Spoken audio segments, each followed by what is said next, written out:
taxes, keeping my books straight, running a profit and loss statement, it all gets so confusing.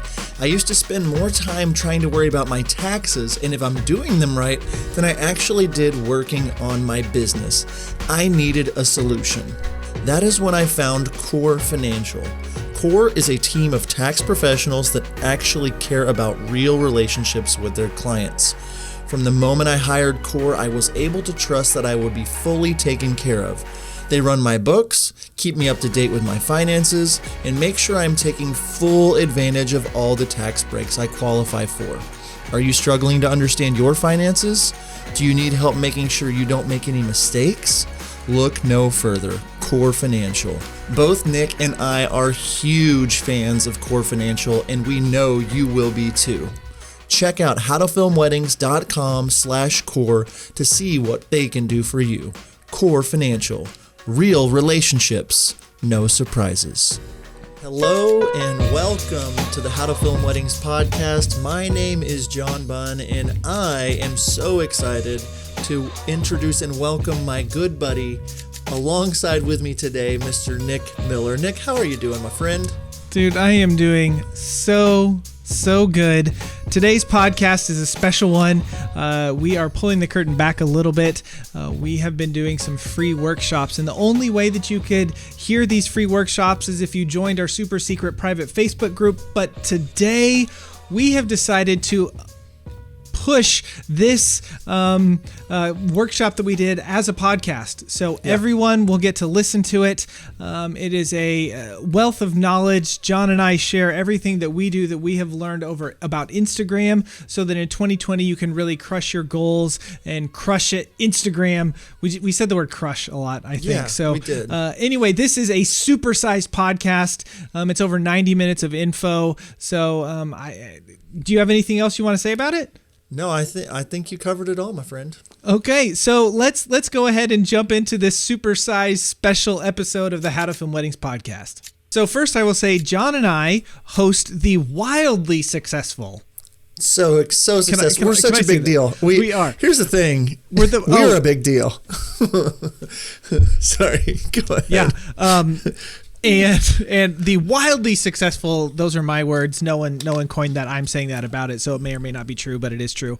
How to Film Weddings podcast. So we have hosted that for a little over a year. We have 80-something episodes, and we dive in and we talk all things weddings, video for video professionals. So that's our North Star. That's everything that we do funnels into that with the How to Film Weddings channel.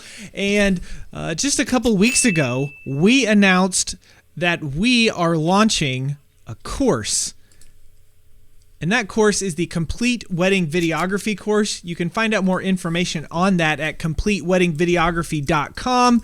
The course goes live on February 10th.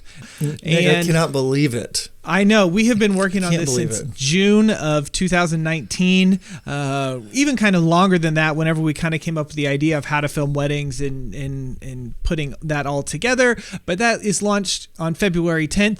So many good things happen in the How to Film Weddings world. And to everybody who's out there that hasn't heard of us, thank you for joining us. We are seriously so, like, before we hit record, I'm just like, Nick, how is this real life? Because we're just two guys that run wedding video businesses. We decided to start a podcast. It blew up. We are reaching, almost every continent, so many countries, so many, thousands and thousands and hundreds of thousands of downloads. And it's just mind-blowing to us that this has grown so fast. And so the information, hopefully, that you're gathering here, especially today, hopefully it helps you in your business. And so that's what we're here for. We want to serve you, and that's what today is. So if you do have questions about the course, or if you have any questions about Instagram as we're talking today, drop them in the comments and we'll do our best to get to them. So absolutely. And as with the other workshops that we did, after we finish this one, it will live in this group, at least for a time. So maybe if you're doing something and, you need to go take care of the kids or whatever, come back. This video will be saved in here. So you will get a catch up on all the good things that we are going to say. So during this workshop, we're just going to go ahead and jump in and get started. Woo! It's now 6 after, so we're going to go ahead and jump in. The title of this workshop is Crushing Your Instagram in 2020. So the question that we're going to kind of talk about and work through, one of them is, do you have to have a ton of followers to sell weddings on Instagram?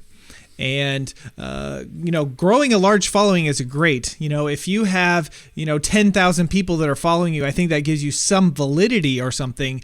But who cares if that really doesn't amount to more weddings? John and I would much rather have, 1,000 very loyal followers than 100,000 people that don't interact with us, don't talk to us, don't really care to see our material. So while the number is cool to have a lot, and we're going to talk to you some ways maybe you can grow your accounts a little bit, if they're not interacting with you and they are not your clients, or they are not the people that you are trying to reach, that doesn't matter a ton. Yeah, and we're going to say this again and again during this, workshop. This is not a how to grow your Instagram followers super quick overnight. That is not our style. That is not our vibe. We know that the road less traveled is the way to go, and building a slow, steady approach is going to be what really helps you in your Instagram account. And when it comes down to it, I personally would rather have, like Nick is saying, 500 real followers that really want to buy something from me than 500,000 bot followers. So it's really exciting. The Instagram world, there's so much to it, and hopefully, this information helps you today. So, Nick, let's get right into it. Let's jump in. First things first, we want to just talk about setting up a profile that is sticky. And yes, sticky, something that is you're going to stand out and be remembered by your profile. A lot of times whenever someone, will put the link to their profile, it'll say something like Redeemed Productions, Tulsa, Oklahoma wedding videography. And that's all it says. It doesn't say anything about the person. It doesn't say anything about the company. And they just kind of keep it generic and vanilla. And what that does if you think about it, if a bride is coming or a groom is coming to your profile and they just see Tulsa wedding videographer, what's going to help them remember anything about you if they want to come back and see you later? Or what is going to make them want to follow you? And so your profile is so important, and we can't stress it enough. You want to stand out, and a lot of people miss this. They don't put a photo of themselves anywhere at all, even in their feed. But on your profile, even if you're a business, whenever I changed my profile pic on Redeemed Productions account to a photo of myself and Nina, we immediately saw our engagement going up and our follow count go up, because people were like, oh, these are people. They're not just a business. This is the people. They want to learn about you. They want to see what it is that makes you tick. For a long time, it said, John and Nina were married, just not to each other. Click here for a link, and it was kind of one of those things where they're like, oh, that's kind of they can remember it and things like that. And so you want to make sure that you are standing out by having something that's memorable in the description of your profile, as well as a photo that they can see you. And then there was something that you do, Nick, that I would want you to talk about your name and your handle, things like that. So I'm sure some of you have seen, where someone follows you and it's like your city wedding photographer or, something like that. When it comes to Instagram, there are actually only two things that are searchable, and that is your handle. So at Wild Oak Films, which is ours, and then our name. It's not Nick and Jen Miller. It's actually Wichita and Travel Wedding Video. Okay. And the reason is because your name and your handle are the only things that people can actually search on Instagram. So if someone is looking for a, Wichita wedding video and they just type in Wichita wedding video, it is likely that our name is going to show up because that is what our name is on Instagram. Instead of Nick Miller. Okay, you guys get that. So that's something that you might want to consider when it comes to your profile, is changing your name to something that is about, who you are and what you do. Don't try not to be like super creepy and spammy or anything like that, but just name it what you are. And there is a character limit. So you can't just write a whole sentence. You can only write, 100 characters or whatever it may be with that. Another thing that we do in our profile, Oh, here's a little hack that if you didn't know this, a little nugget, if you will. If you go to the Wild Oak Films profile, you will see that we have like it spaced out a little bit, and it's not just like a run-on sentence. We have some emojis and that kind of stuff. What you do to do that is actually open a note on your phone and type it and space it how you want to, and then copy and paste. Again, you can only have so many characters in your profile, but if you want it to look a little bit different than just a run-on sentence, that's how people are able to do that, by actually spacing out their the text in there. And then the last thing that we do is at the bottom we have our website /links. And the idea there, if someone likes your profile and they maybe actually want to check out your work and they want to check out your website, if they go directly to your website, it could be potentially a little bit overwhelming. Like they're walking in and they don't know where to look. They don't know where to go. So we have links, and these are helpful links to our couples, to people that are interested in us. We put our latest wedding videos. We put a form to our contact page. We put our YouTube channel. We just put certain things that people might be interested in looking at after they check out our profile and see who we are. So those are a few things that we do that I think make us sticky in a lot of people's minds. Yeah, and the last thing I will say about that is to go to your profile. Like you can go to it right after this, or if you're watching on desktop, grab your phone and look at it right now and say, is this attractive to somebody else? Like if somebody finds me, are they going to want to follow me or scroll just on the profile alone? So take just like 2 seconds, look at that, and make sure that there's not a better way that you could present yourself inside of your profile. Mm-hmm. Mm-hmm. So all right, that's the profile. Moving along. Moving on. Okay. The next thing that we want to talk about is defining your audience.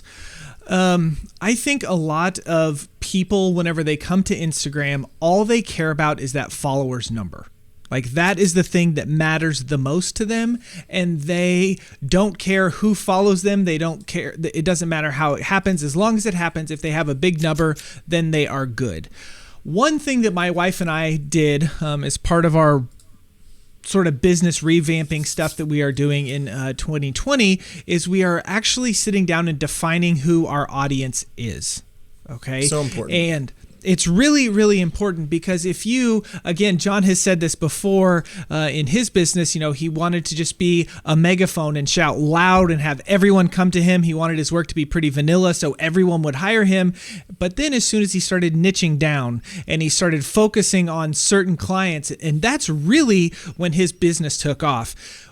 Applying that principle to all of your social media, to all of the things that you do in your business, is going to take you to the next level. So you really need to define who your audience is on Instagram. Be specific, okay? One of the things, because of our podcast, our Wild Oak Films Instagram account actually has quite a few wedding videographers that have started to follow us. But if you go on that account, you will not see posts of us educating other wedding videographers in that account, because we have decided that our audience is for couples that are going to get married, okay? Or maybe even other wedding vendors that are not wedding videographers to help them out, in some of the things that we're saying. Other couples that are running a business together, stuff that Jen and I do together. So we have defined a pretty narrow view of who our audience is on Instagram, and everything that we post then filters into certain pillars. This is some. John, do you want me to talk about these pillars, since this is kind of something that we're doing? I'm enjoying just hearing what you're saying. Okay. I'm sipping on a coffee with my mug's got my face on it. I'm just enjoying the ride. Keep it up, my friend. Cheers to you. I'll just listen with all 100 other people. From my Missouri mug today, and I Respect. don't know if you know this, I'm wearing this Kansas City Royal shirt because supporting the Kansas City Chiefs, who are going to the Super Bowl here in a couple of weeks. I'll root for them too. Yeah. I'll root for anyway, them too. I'm from Kansas City, people. I'm not just like randomly saying that. Anyways, okay, back to what we are talking about. One of the things that Jen and I did earlier this year, whenever it came to our Instagram, is we made pillars that all of our posts would funnel into. So you define your audience, and you're saying, okay, 18 to 35-year-old engaged females are my audience.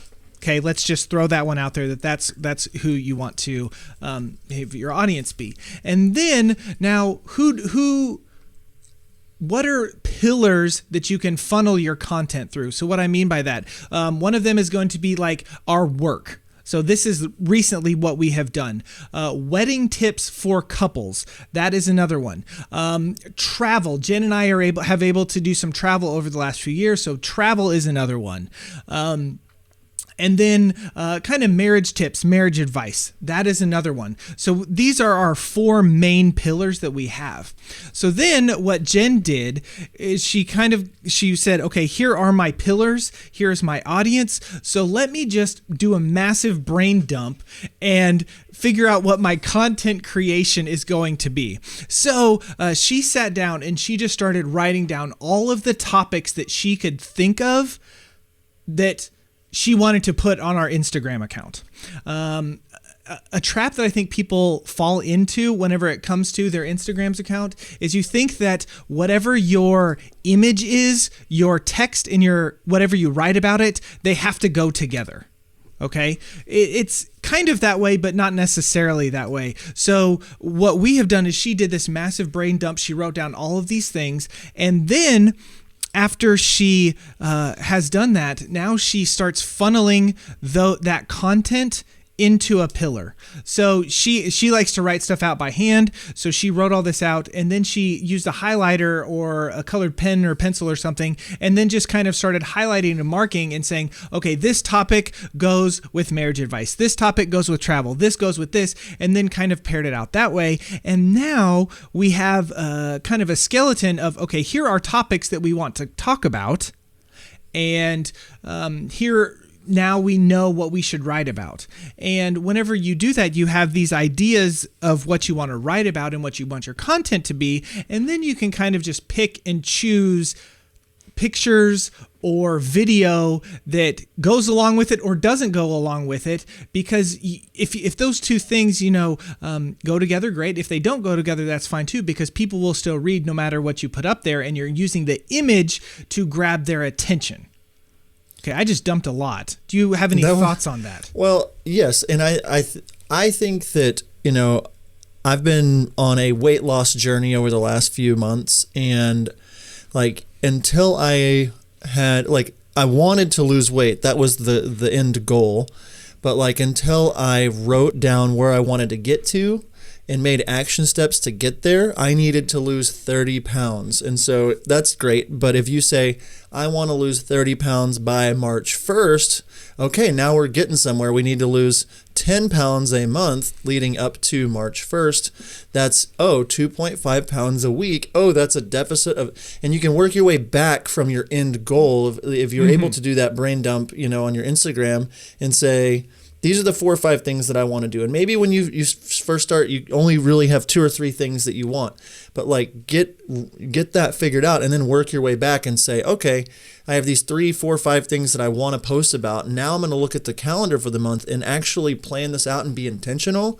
And what happens when you're intentional instead of crap, I need to post something on Instagram. Let me find a video that's on my phone or a photo. What happens when you're intentional is, number one, you're going to save a lot of time because you're able to do work all at once, write captions all at once, be in this mode.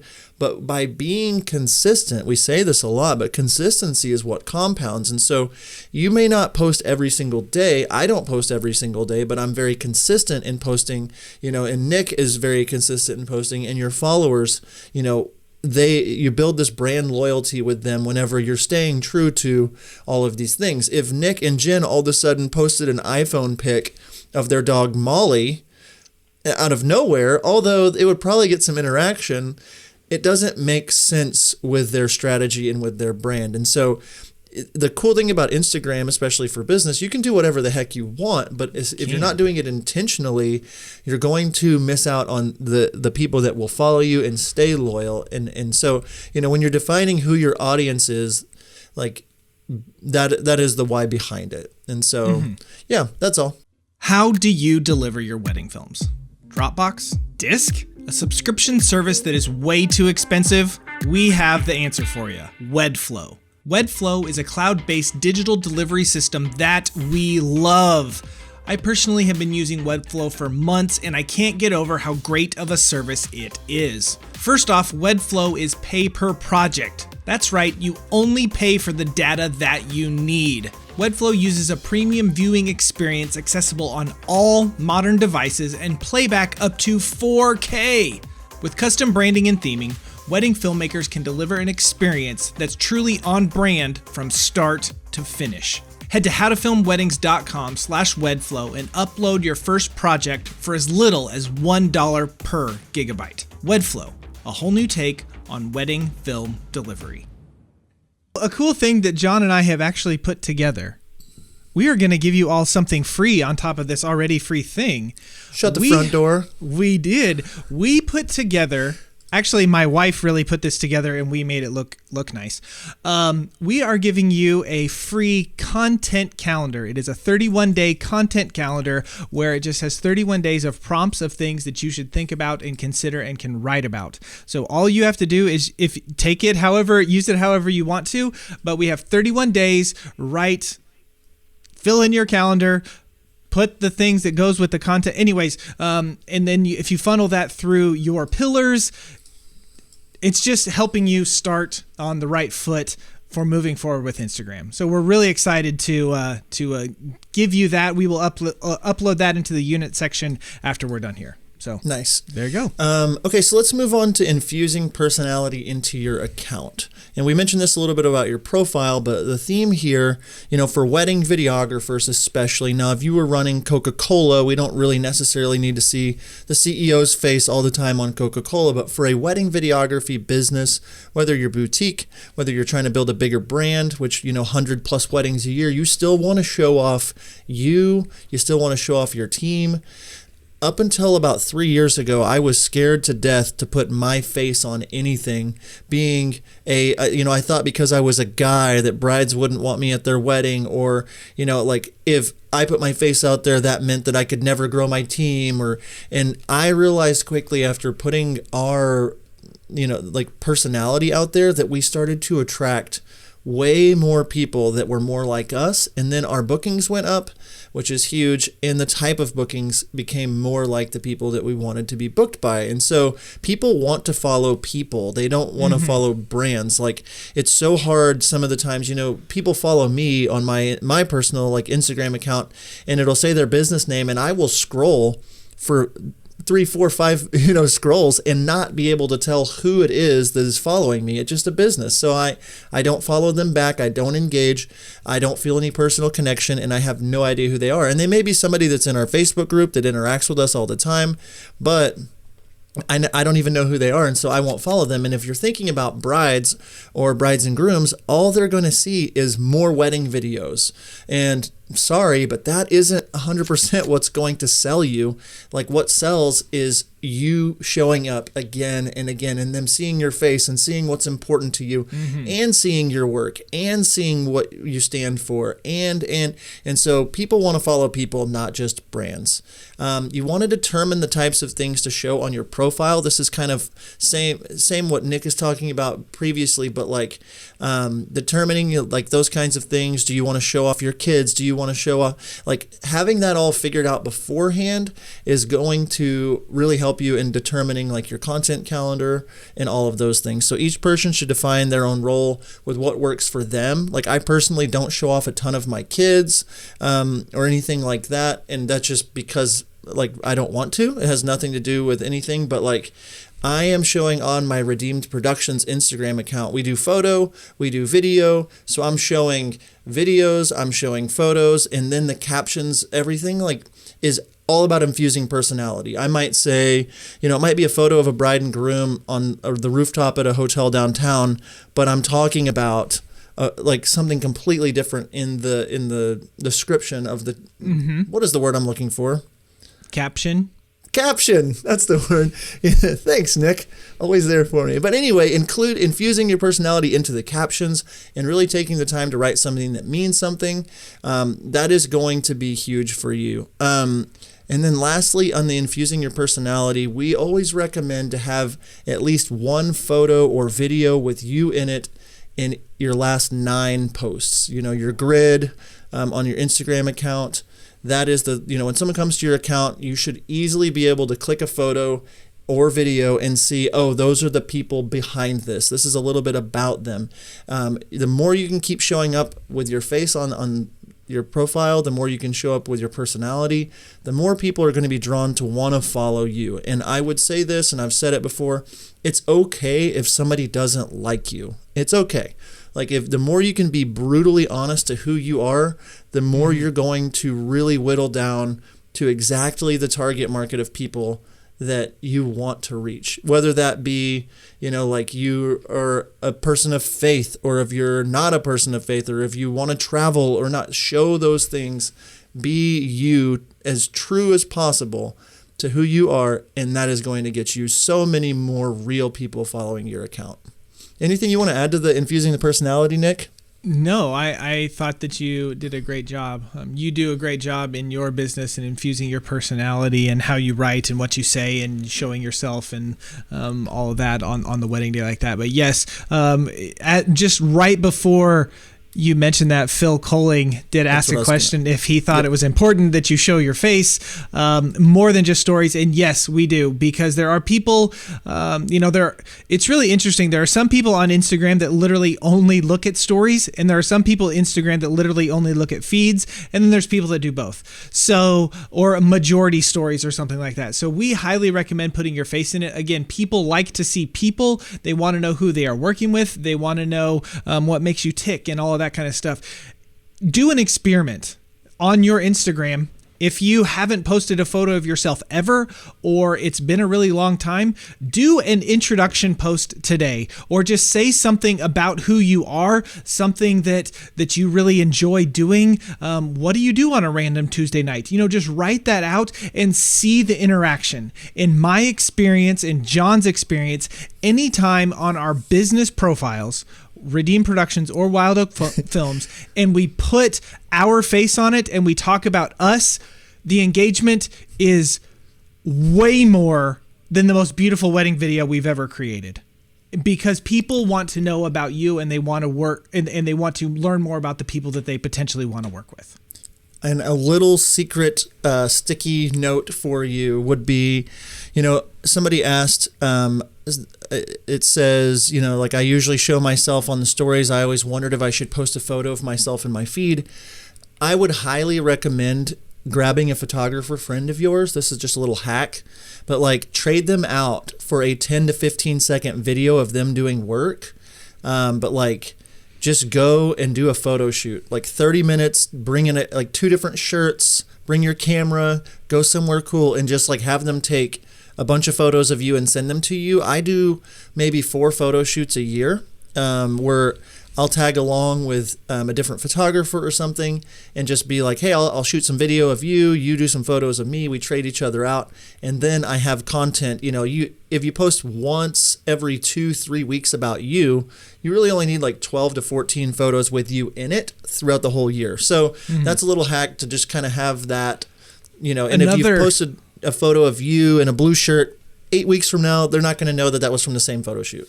Right. Sorry, Nick. And another thing that you can do along those same lines, most photographers on a wedding day, if you just say, hey, can you snap a pic of me real quick with the bride, or, something like that, that's a way to get a nice professional photo for your feed, and then just return the favor. Take a couple behind the scenes shots of them working with your camera, and then just send them to them.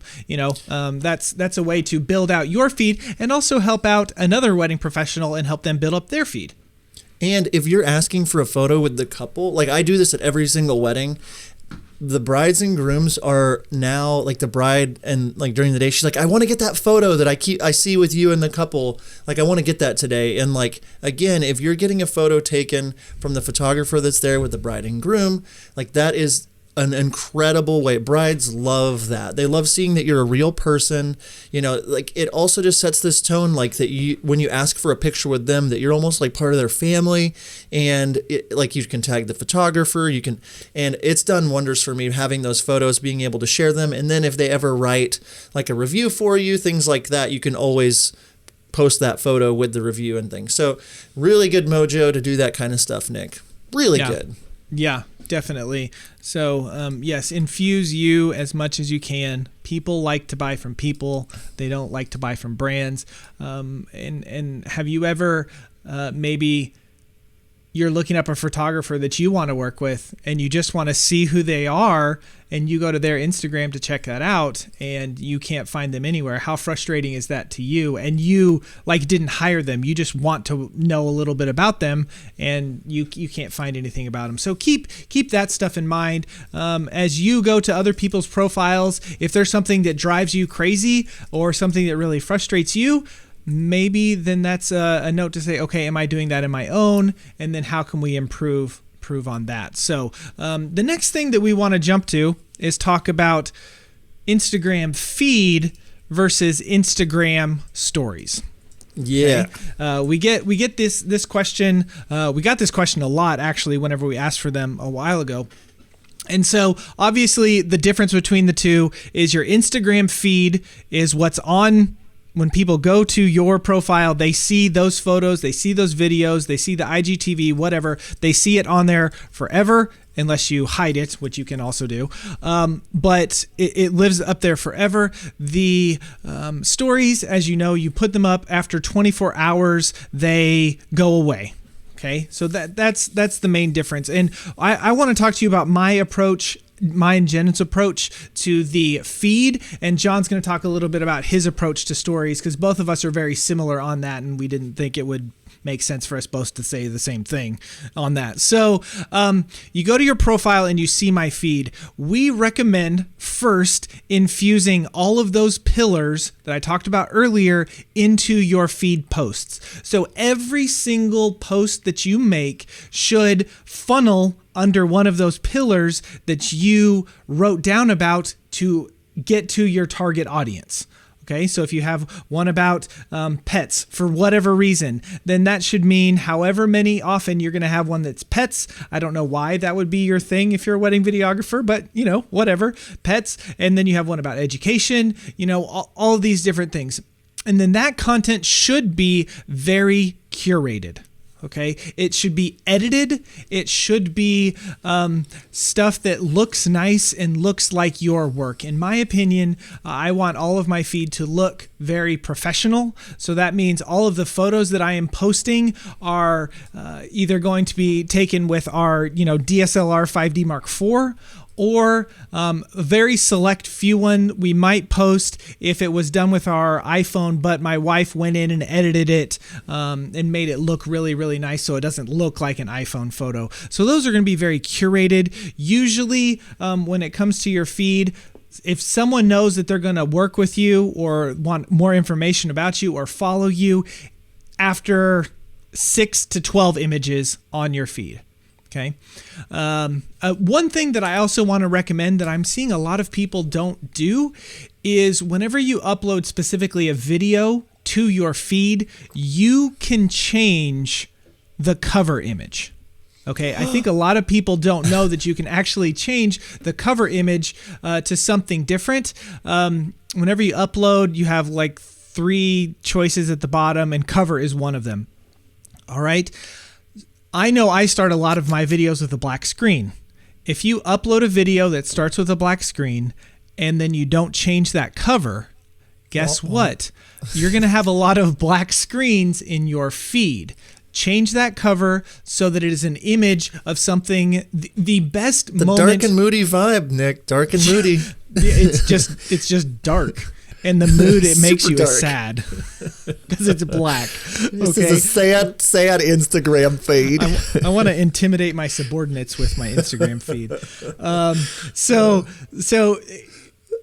pick the best image from your video to make that cover photo. And if you're doing it all from your phone, one thing that you can do whenever you create is actually take one frame of the best image and put it at the very, very end or the very, very beginning, and then just slide your cover to that.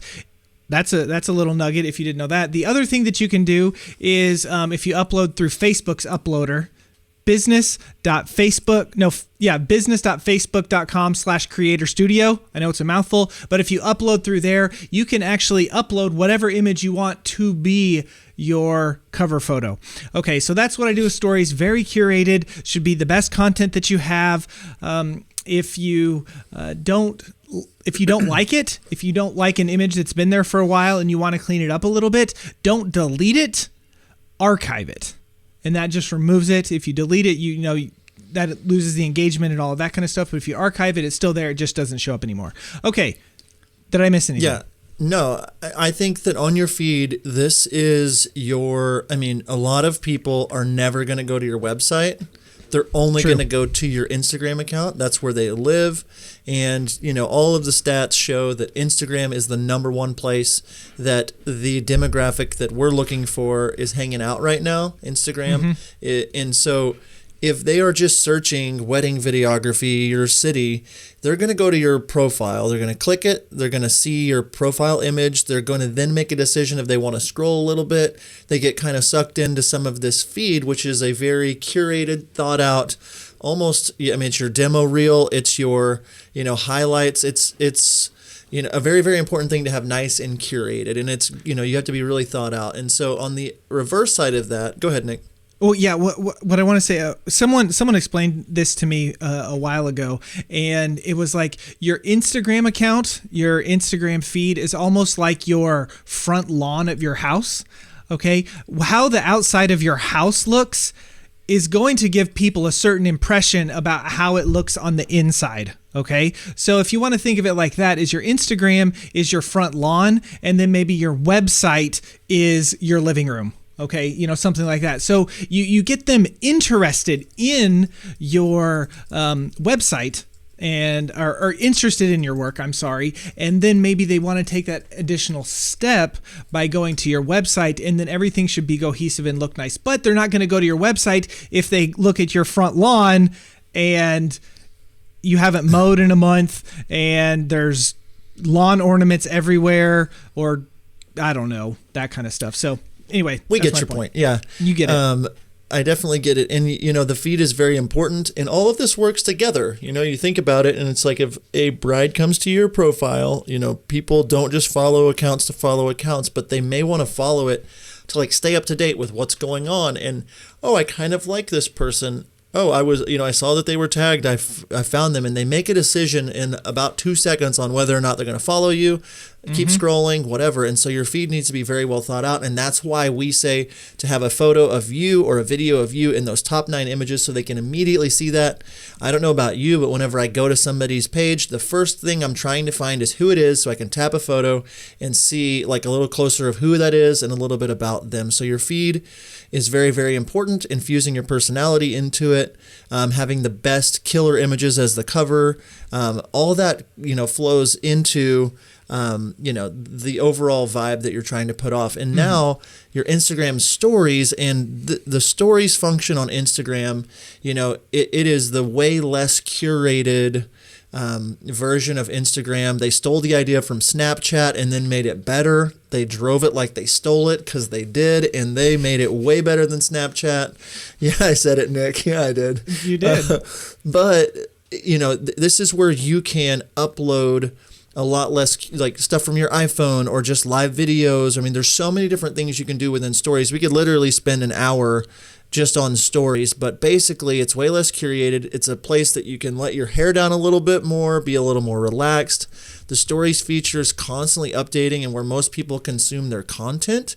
So posting to your stories always makes you show up at the top of other people's profiles, like the bubbles up at the top of Instagram. If you're uploading to your story, Instagram wants you to stay engaged into the platform.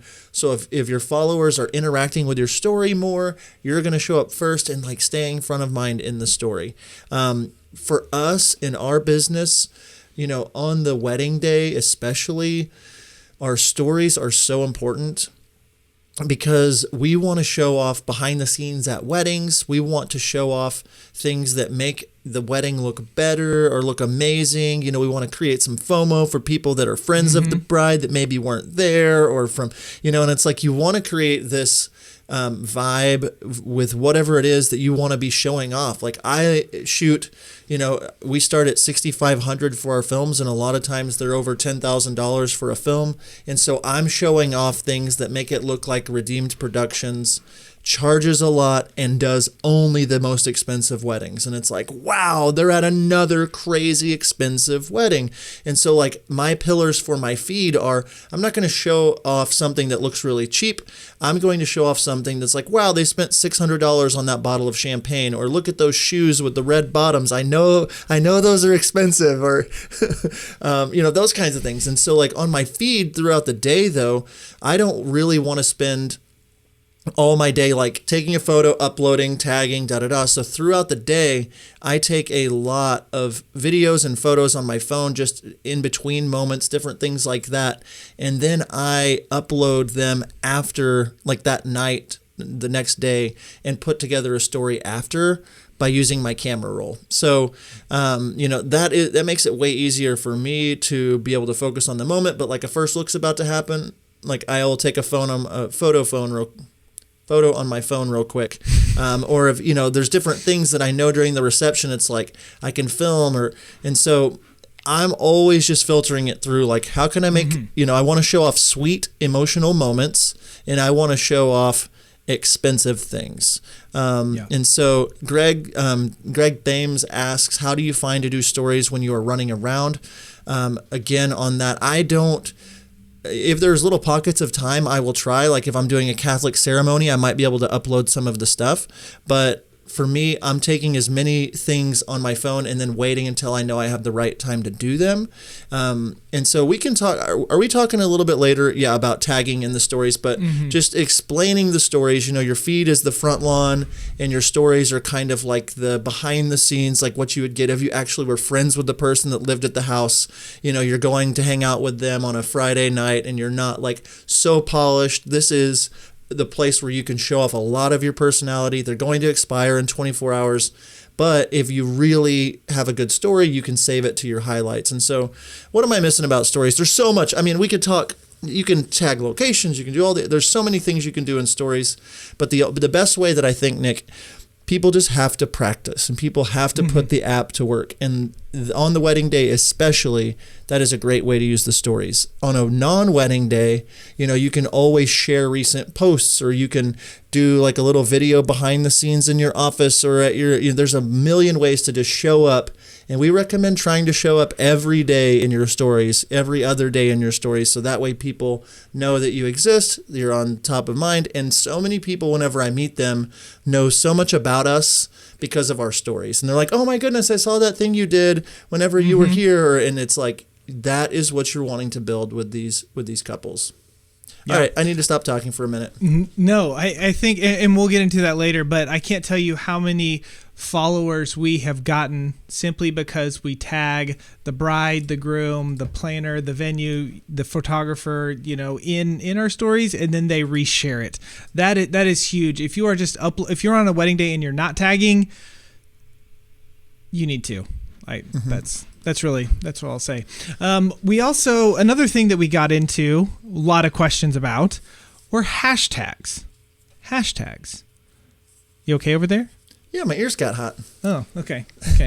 Our hashtags. And so what hashtags are, you can make anything a hashtag, but whenever you do that, it becomes a hyperlink, and it is now searchable. Okay, it is now searchable. So we have some guidelines that we have heard through the grapevines. I think a lot of these are from Jenna Kutcher.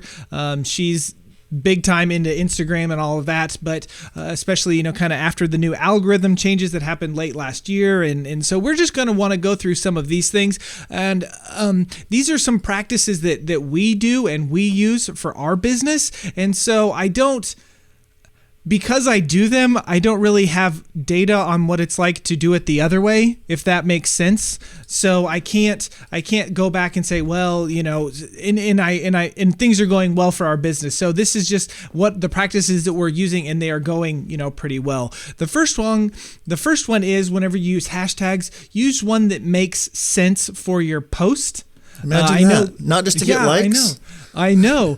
There are some that if you want to get followers or whatever, like you can put in, hashtag like for like, or follow me, or followers or something. And if you put that in your hashtag, people will like your photo, and they will, and you will get followers. However, now you're going to be showing up to people that are not your target audience. So be mindful of that when it comes to those hashtags. How many of you have posted something and then you go in and you're like, oh crap, I spelled that wrong. So you go in and change it, or, you tag the wrong vendor or something like that. Instagram. Me. Okay. I have done that. I have done that. And John knows I'm really great at typos. When it comes to Instagram, if you go in and edited a post, now Instagram has this idea that you upload it under one idea and then are changing it to be another idea. So it's like you're changing what the whole post is about. So if you actually go in and mess with your text, Instagram can make the engagement go way down and kill that. So it's actually better if you upload a video or a photo or something and you notice that something is spelled wrong, or you notice that you tagged a vendor wrong. It's actually better to totally 100% delete the post and re-upload it. Okay, so just be mindful. So double, triple, quadruple check your post whenever you're getting ready to upload it. And if you do misspell something, it's better to delete it and then re-upload it.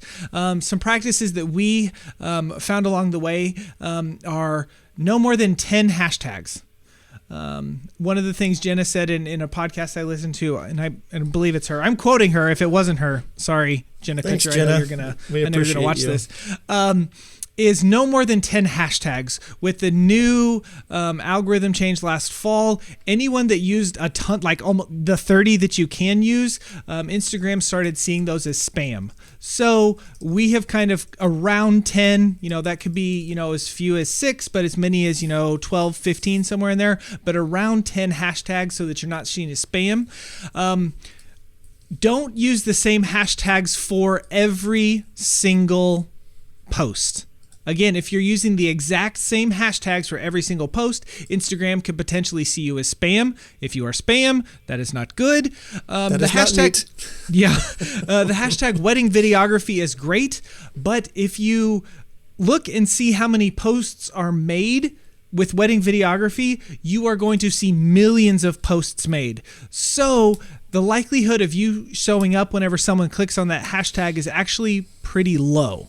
So another strategy might be to look at the venue you are working at in city. So for us, the Hudson is one here in Wichita, so I might do the Hudson Wichita as a hashtag, and that is going to be a lot more relevant to the content that I am posting, but also a lot more searchable because people in Wichita are looking for that venue. Another thing that you can do is, when it comes to hashtags, is make lists. Okay, I don't know, 4 or 5 or 6 different lists that you can use and copy and paste depending on the venue and the location. And then maybe you have a venue one that's like very venue heavy and you just says my city venue, and then you just, change some things out every time you upload it. But that's a quick way to add a bunch of hashtags. John, do you have something on that? Well, I was just going to say there's like 4 or 5 major venues that I do weddings at here in town. So in my notes on my phone, I just have 10 hashtags saved. Mayo Hotel, I've mentioned it a lot on the podcast. I'm shooting there all the time. I shot there last weekend. But I will have a note just called hashtag Mayo Hotel. And so I can type and search in my notes. And then there's Mayo Hotel Tulsa, Mayo Hotel Wedding, Mayo Hotel Wedding Video, like that kind of stuff. And so whenever I'm posting that I will put 2 or 3 new hashtags in, so it's not exactly the same as last time.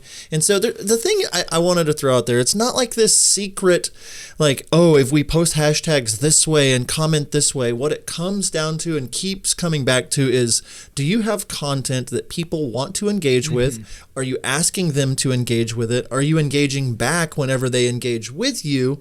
And so like this all flows into, we haven't even got into that part yet, but you have the profile, you have your feed, you have the stories, you get your hashtags right, and then you can like really enjoy the platform. It's a fun platform, to grow your business. We've seen lots of money come in from it. But like if you're thinking, oh, this is something that people would want to watch. This is something like if I ask a question about this, oh, this is going to get them to interact. And Facebook and Instagram, owned by the same company, they want you on the platform as long as possible. They favor videos.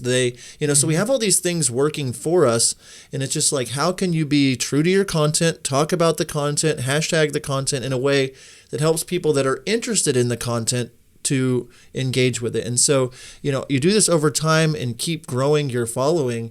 More and more people, it builds that depth, that brand loyalty with them. And that is when you start to see people reaching out. So, I mean, that goes along with the hashtags.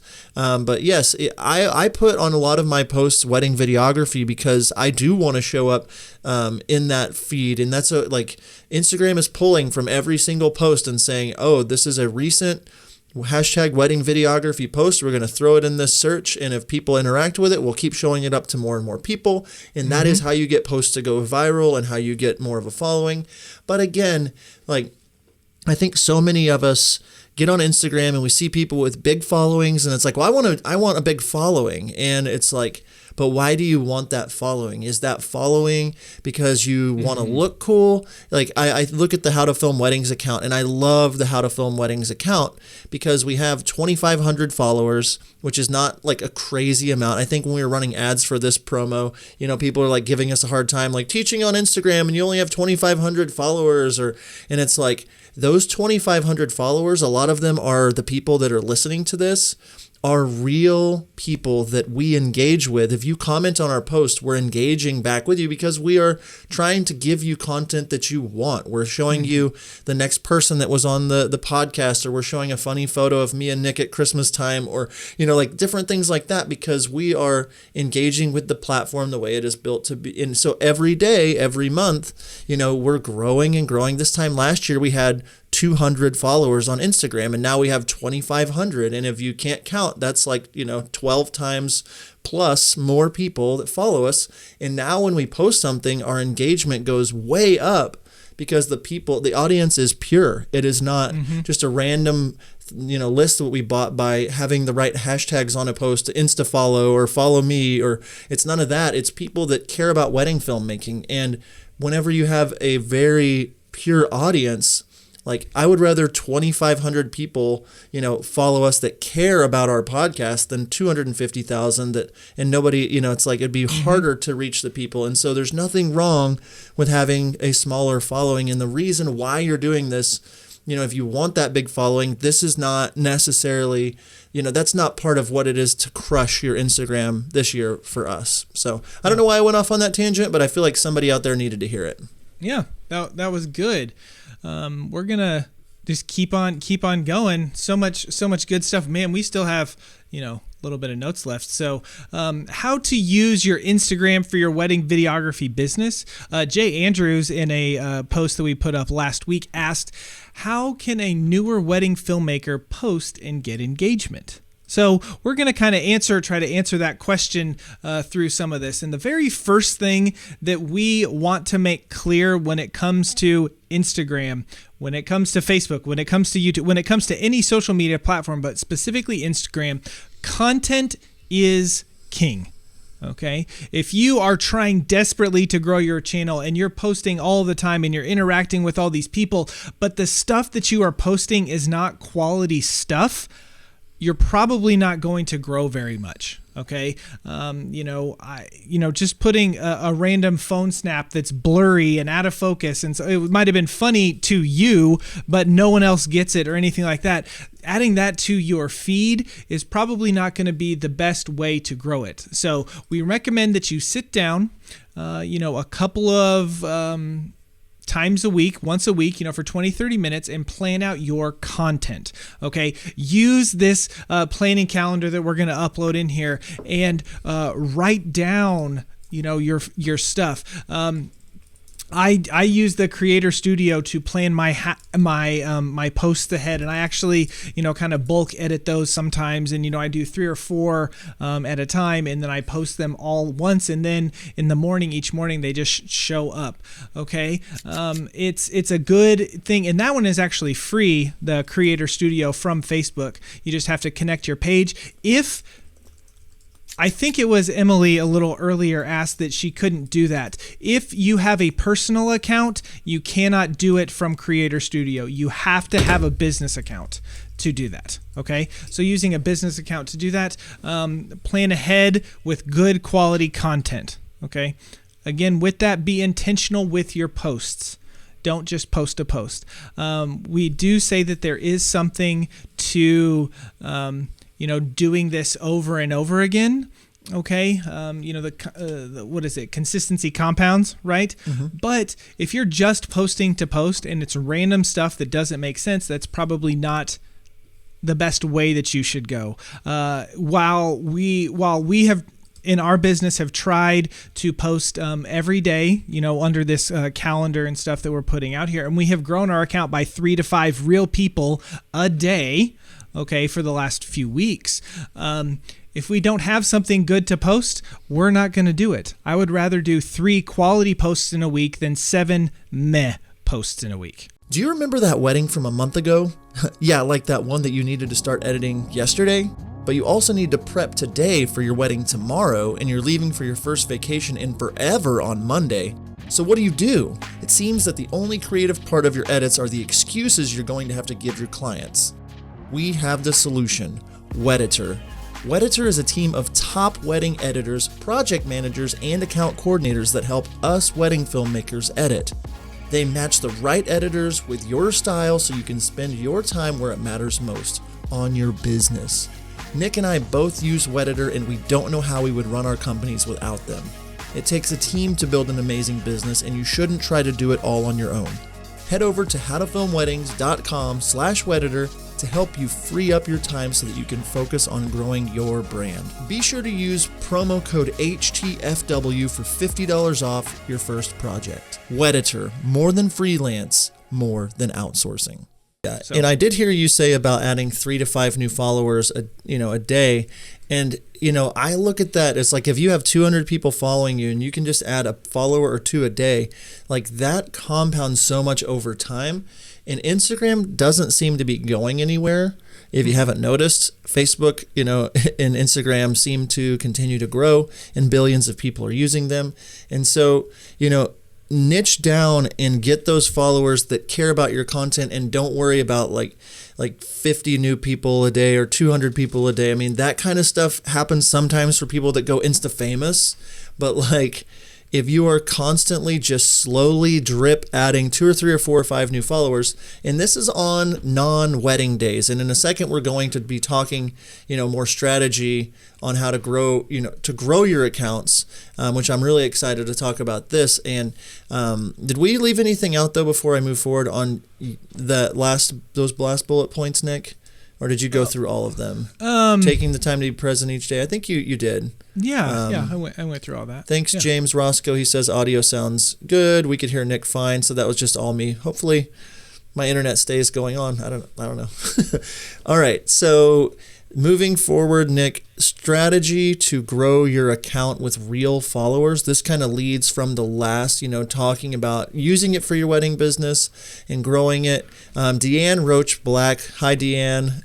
We met her out at Nick's workshop. She says, how do you get followers? Can you be specific on how to do hashtags and what to put? I'm new to Instagram. We talked about the hashtags a little bit, but getting followers, I mean, if you don't have anybody that follows you, I always say to start with vendors in your area that you really like. Search for them, follow them, interact with them, and then your brides and grooms. Go follow them, interact with them, and then just start posting consistent content, hashtagging it correctly, having good quality content, and doing that over time.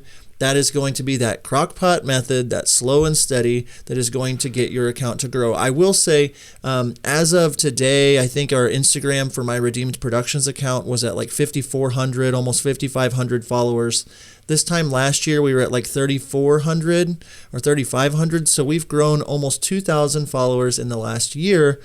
And now every time we post, we get more interaction, and it kind of feeds on top of itself. But the more that you continue to do this, the more it's going to grow. And again, I do think it's important to have a bigger number next to you. The more people following you, the better for validity and for, people to be like, wow, they have a following, they must be good. But again, I let that take care of itself. If I just do my job and continue to do it correctly, the numbers will end up lining up with what I'm doing. So, Nick, I want to talk about the strategy that I use for wedding days and leading up to the wedding days. And this really worked for me. And it's the absolute hottest market for wanting to book me. And that is following our couples, and then finding who their bridesmaids, their groomsmen are. I know Nick puts, and you can talk about that in a second, but a lot of times the bride will go on a bachelorette party, or they'll, post something with their bridesmaids, or will you be my, and so you can tap the photo, see the name of the person that they've tagged, and you can go in and either follow them, the bridesmaids, you can either comment on something. And so even before the wedding, if you're following your couples, you can see them interacting with their maid of honor or them interacting with their best man, and you can start interacting and say, oh my goodness, I'm so excited about the wedding. Some people may think it's creepy. You don't have to do it, but I do it. Nobody's ever told me I was creepy. I don't think I've been blocked. So whatevs. Do whatever you want. But then on the wedding day itself, so if you are doing a good job of being a good personality on the wedding day and memorable and taking great care of people, throughout the day, you can remember people's names, you can go in, and then after the wedding is over, they're still really excited, they're still really hype over the wedding day. I always go in the night of the wedding when I get home. I'm still not wound down anyway. And I go into the bride's profile. If she's tagged anybody, I try to find this rabbit hole of people that have posted on their stories or that are friends of the bride, to just be able to say, wow, it was great to meet you today, or interact with them right then. And every single time I do a wedding, I get somewhere between 20 and 50 new followers. And they're all friends of the bride, they're bridesmaids, they're groomsmen, they're family. And so I'm just interacting in as little, if you go into someone's story, if they posted a story at the wedding, you can just go in and reply to their story and say, so great, such a great wedding. They are like, who's this person commenting? They click over to your profile. You've got a lot of stories from the wedding day, and they say, oh, that was the video guy from the wedding. I'm going to follow them. And they start following your story, get into that rhythm. And then what do you know it? People are like, oh, I was a bridesmaid in this wedding. I want you to, I've been following you ever since then. And you're getting all these people that are, in my mind, the best people to follow you. And if you do that at every single wedding, not only with the people that are at the wedding, but you can also do it with the vendors that are at the wedding and work that system as well. I need to stop talking for a second. What else do you have to add onto that? One thing that we do in our wedding day questionnaire is we ask for all of the bridal parties' Instagram handles.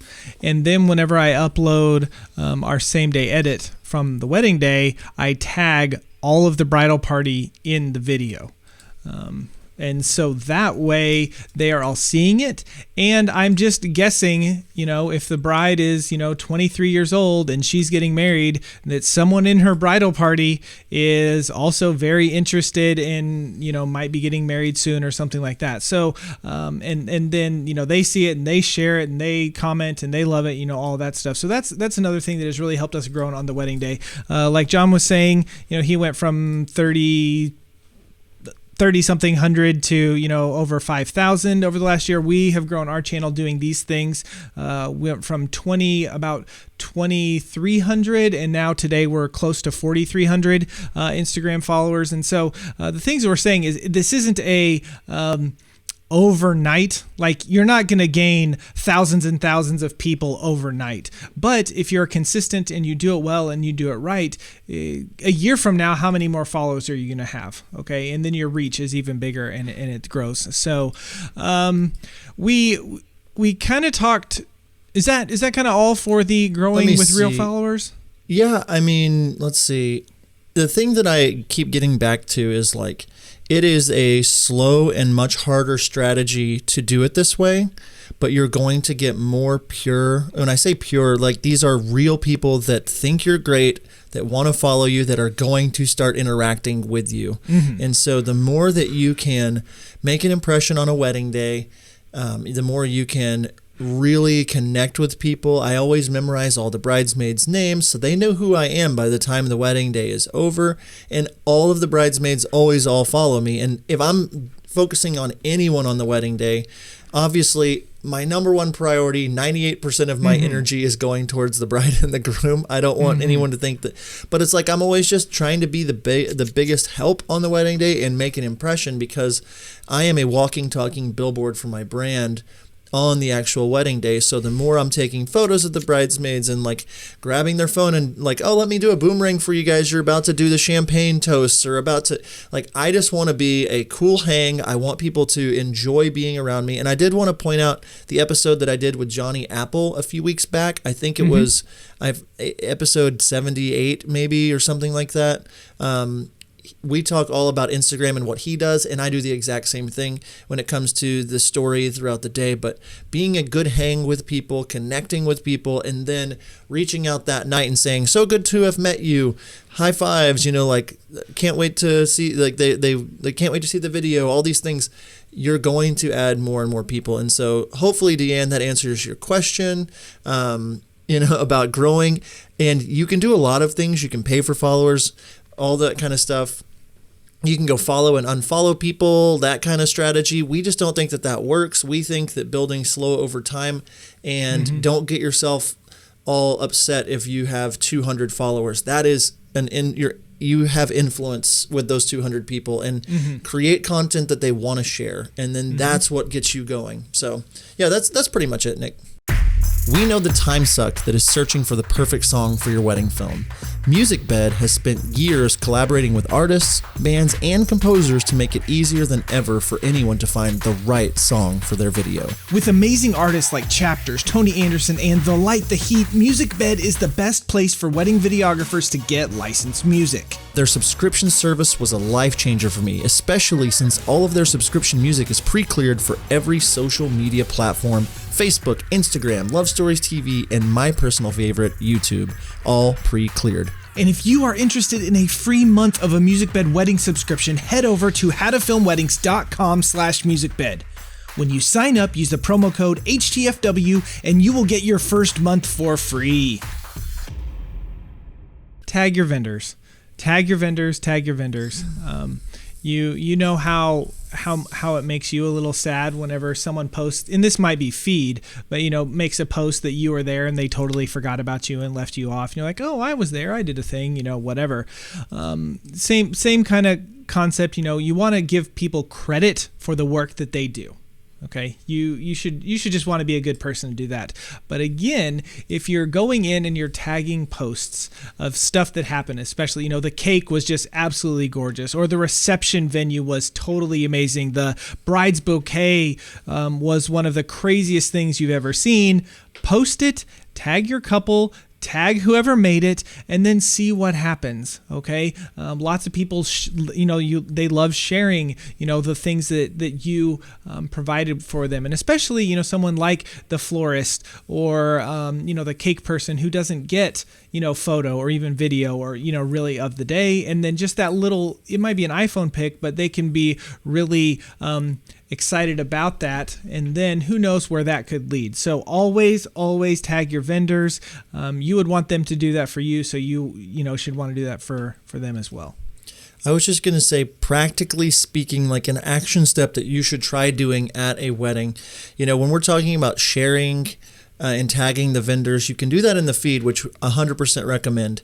I see a lot of engagement on my stories on a wedding day because I am tagging in my stories. You can mention and tag people, and that shows up as a DM to them. They get a bubble, a notification, and whenever they get tagged in a story, there's a little blue text above the tag that says add to your story. And so you've done all the work for them. If you've taken a video of their cake or a video behind the scenes, or if you've taken a selfie with the makeup artist, or if you've, there's all these different ways that you can be creative while you're being creative and say, oh, I'm going to tag the florist. She's right here. I'm going to film her doing her thing and tag her. Like, people love that kind of stuff. And if you tag them, the engagement goes way up. That's a great way to get all of their followers. They share it on their story, and it says Redeemed Productions, and it shows my story. They tap that story, it takes them straight over to my profile, and the world goes round and round. And the more you can show up in other vendors in your community, they may only follow the florist. There may be people that just have seen this crazy bouquet the florist did 6 weddings ago, and now she's sharing your story, and she has a huge following. People are very willing to share things that are in their story, for sure. My light went out. All right, you guys keep on. I'll just be here in the dark. It's like a... This is a long one, guys. This is long. Man, that's funny. So John's light went out. So tag your people. Jeremy Schroeder has a great tip. This is something that I have done before, and we continue to do. Is actually, like, I ask for all of the vendors' Instagram handles in our questionnaire, and I actually put them all in a note the day before the wedding so that I can quickly copy and paste. That is a great idea there. I want to say this, the single greatest thing that has impacted our Instagram account over the last year has been the fact that we do same-day edits. Okay, and I did a podcast. This was actually podcast number 8. If you want to go check that out and listen to how I go about that, it's not a full-blown thing. It's about a minute long. It's just the pretty clips from the day. And then whenever I get home from a wedding, I upload that. I pick the music, I upload it to Instagram, and that has been such a big boost to our Instagram profile, our Instagram feed, our business, more importantly, our business, by doing these same day edits. And then that is on there, and it gets tons of engagement, tons of people commenting and liking and all of that stuff. I get way more views and interaction with my same day edit posts than I do with the finished film that I have uploaded. Okay, probably because it's so instant, it's so fast, it's so quick. People absolutely love it. So I don't know if that's something that you want to consider or you want to try, but that is something that we have done that we have found great success in our business. I watched Nick do these same-day edits, and they're not the typical same-day edit where you're including a ton of audio or anything like that. No audio, really. They have dual purpose. Number one, you're going to blow your couple away. They're not hard to do. I can bring a crappy laptop and make like a 30-second little same-day teaser that will blow the couple's mind. And I've been doing this at my weddings too. I watched Nick raise his prices from like $2,900 to $8,500 in the last 2 years because he is taking the time to put in the work. He wasn't getting paid at the beginning for a lot of these. And so you can make the same day edit on your laptop. You show it to the couple. There's music from the band or the DJ, and they're blown away. And then with just a little bit of tidying up at home, you can put a song to it. And the next day or that night, you have a video that is in your feed. If you're doing all these things and you show up, if you message a couple or the bridesmaids and say, it was so great to see you. Also, here's a new video from tonight. You're they're like, their minds are blown. They're like, how in the heck, how'd you do this? And so just creating some kind of content like that to have it for the day after. There were a couple of weddings this year where I wasn't able to do it on the wedding day, so I made one on Sunday. It didn't take long, and I see my follower count zoom. I see the inquiries zoom. It's unreal how much that like really helps build, the brand, the business, that kind of thing. So the vertical videos, the same day edits, all that stuff, you wrap all these things into one, and it's like, this is a strategy for you to crush it in your Instagram. One thing that I do want to touch on is vertical videos. I know that they are becoming more and more of a thing, and people are opening up to. I have fully embraced them. We fully embraced them a couple of years ago and have been doing it since. People ask me if my engagement has gone up, and again, I've been doing it for so long, it's really hard for me to tell how my engagement has gone up, but I highly recommend it. I will see if I can find the link. Rachel over at Love Stories TV wrote a blog post a couple years, not even that long ago, a few months ago, about the power of vertical videos and how the reach on Instagram and everything is way greater and way higher whenever you post vertical videos. I think that you should consider doing vertical on your Instagram feed. It's well over 50% of people, 100% of people are on Instagram or on their phone. People don't use it on their desktop. It's only on their phone. And you want to take up as much real estate as you can on that screen. So that's vertical. Whenever it comes to Facebook, well over 50% of people are on Facebook are doing it on their phones. So it's the exact same thing where you want to take up as much real estate as possible. So do vertical videos. I'll look for that link and I will add it somewhere in here under this video. Oh, are you finding it? Yeah, the one. Well, it's the YouTube video. Oh, yeah. So. I did a YouTube video about vertical videos as well. Okay, I thought that's what you were. No, I was kind of paying attention Rachel. To what you were saying. Rachel at Love Stories TV. She wrote this article. I'm posting the it. tutorial on how you make how you make a vertical video and why you should make one, so people can see those. Anyway, so I will say our engagement has gone up, and from what I hear, other people who post both, they say that their vertical ones do a lot better than their widescreen ones. And then and this is fairly recently, we have started uploading our full videos to IGTV in vertical format as well. So I quickly, and John posted that video how I do that. I quickly make a vertical cut of my film, and then I upload that to IGTV.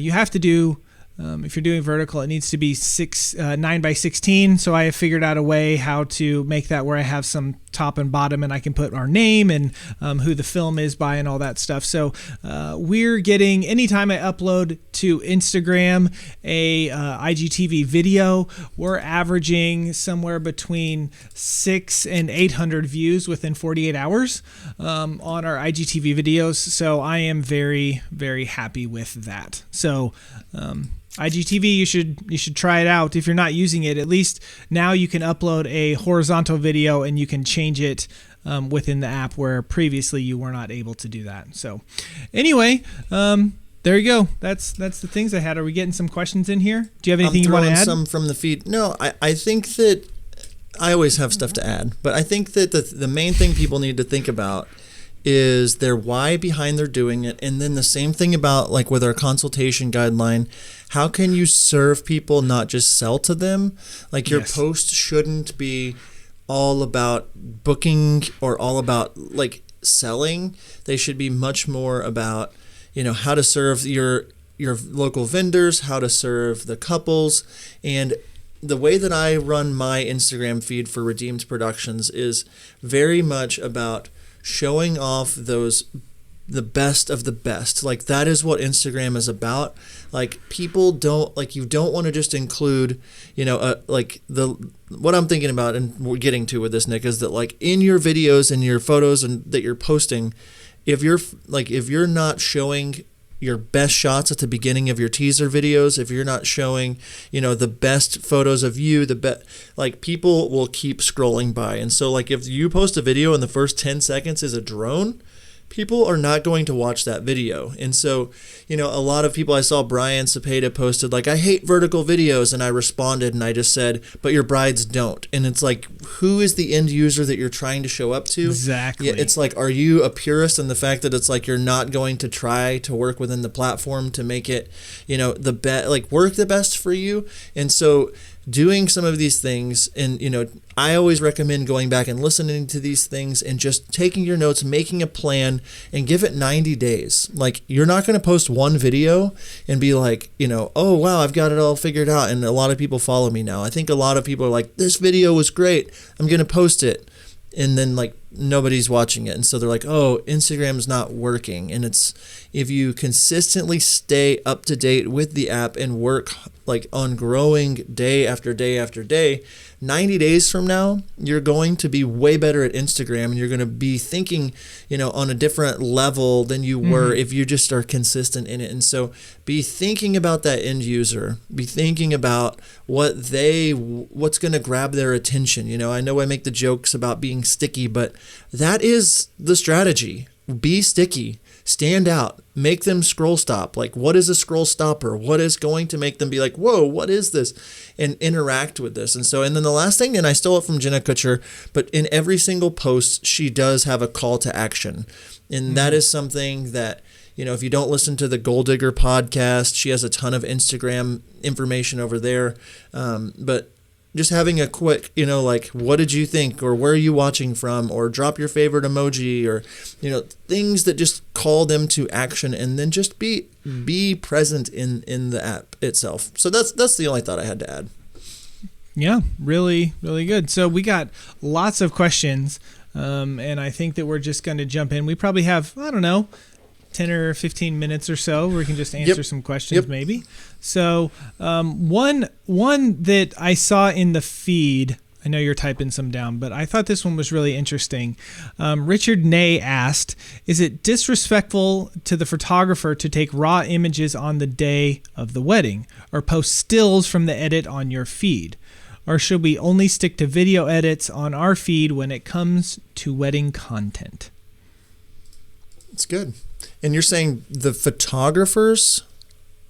Yes. Did you say, is it disrespectful to the photographer that I worked with for me to either take a raw image with my camera or to just post a still rather than video? So there's a lot of thought behind this. It is, in my opinion, if it's on the wedding day and you're posting a still of something that they posed, I feel like you're being a jerk.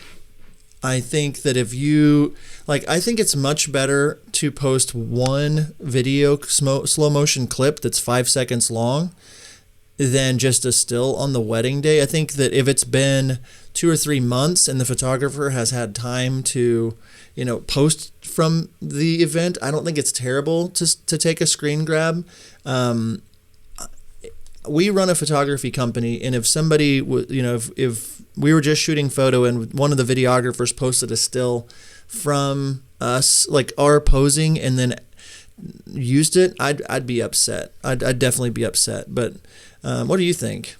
I don't do it anymore just because I don't like how, that's not what I want my feed to look like.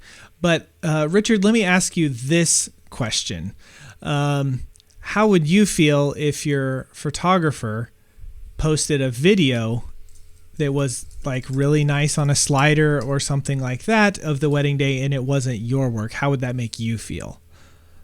I think that a lot of us are like, well, technically, it's 24 frames per second, so it's actually 24 pictures. What? I mean, yeah, you can get into that, but you were hired to do video, they were hired to do photo.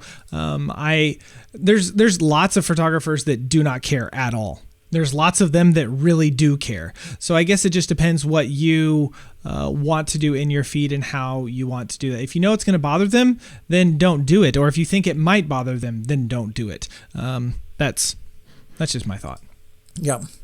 Good question. I would steer away from it. I would rather you use one clip that you've exported out with video anyway. Mm-hmm. Especially right at the time of the wedding. We did post in this workshop a a thread for some questions, and there's a couple from there. But I do want to remind everyone that inside of this link for the How to Film Weddings free workshops, we've done several other free workshops. And I can't forget to mention again how excited we are about our course. February 10th, CompleteWeddingVideography.com. It is a full course on business, shooting, and editing. We dive into Instagram in the course, YouTube, Facebook. It is a blueprint for running your wedding film business, and we cannot wait for you to grab that course.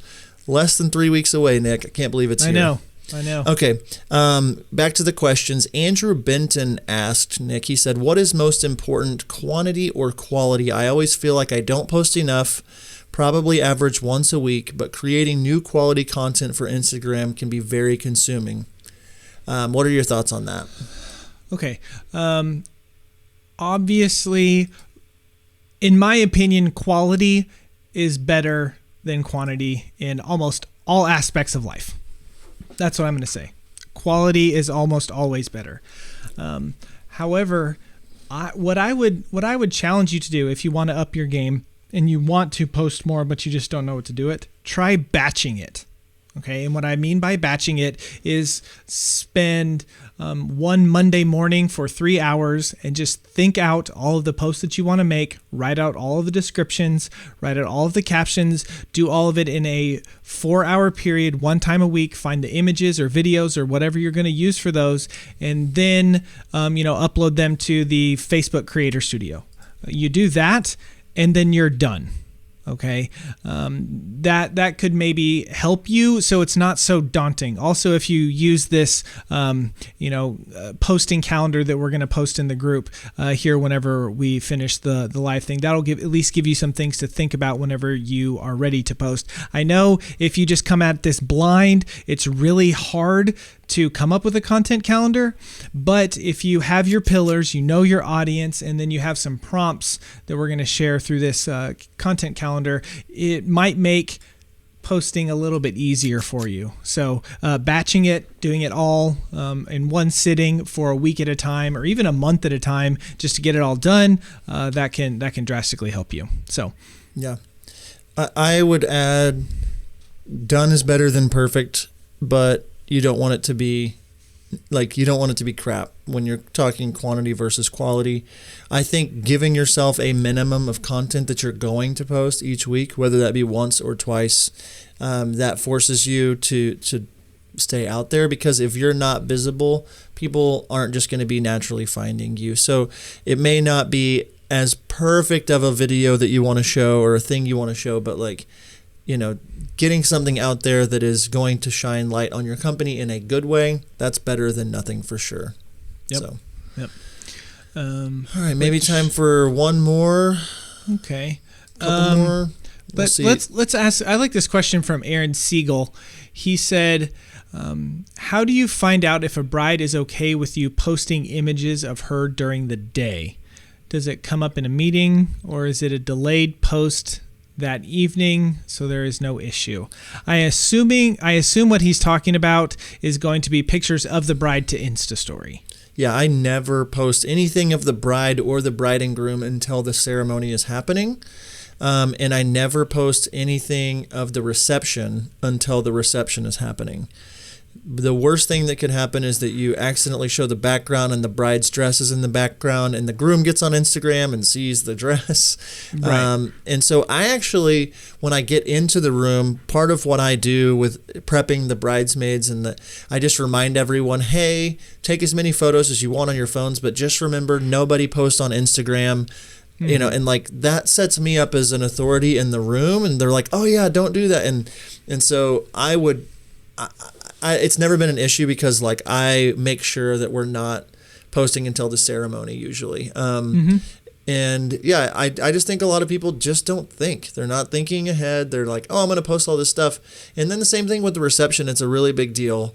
A lot of people spend a lot of money on the reception, and they to think that followers get to see the reception before even, because we're in there usually getting footage before any of the guests are there. So if you're posting to your stories the reception before even the guests get in there, yeah, it's not serving your couple, it's serving you. And so that's where it comes down to, Aaron, for me. Yeah. What about anything to add to that?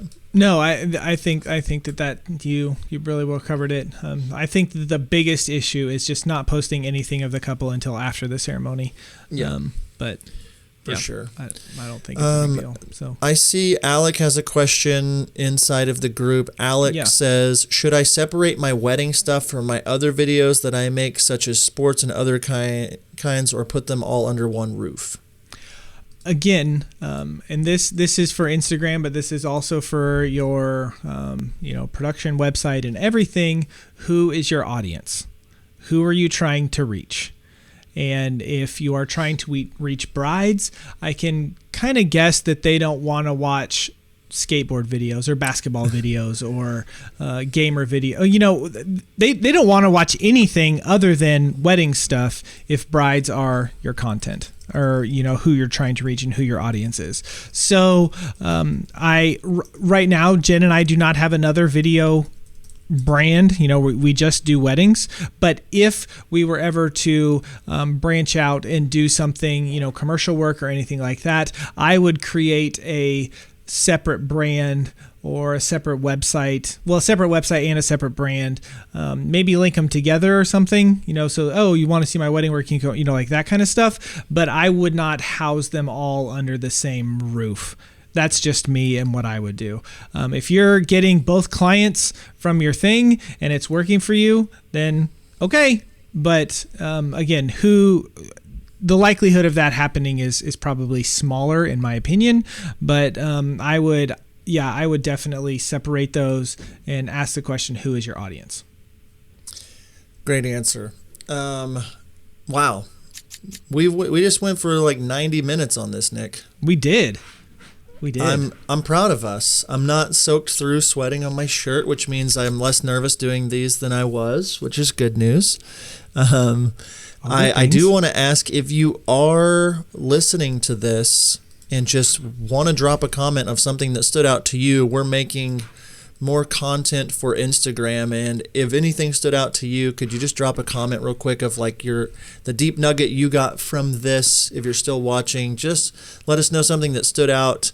And then I just posted just a second ago, there is a free lesson from our course at CompleteWeddingVideography.com. There's a link right there. It's a 45-minute lesson on everything about consultations. And, that's one of the things with us, why we do How to Film Weddings, is we want to lift the industry. We want to show exactly what you need to do to be able to charge more, to serve better, and that way you can have a more fulfilled life and you can be more fulfilled artistically. And so, this for us is a dream come true that we're doing this. And so we just want to say thank you. Like, there's still 82 of you, watching.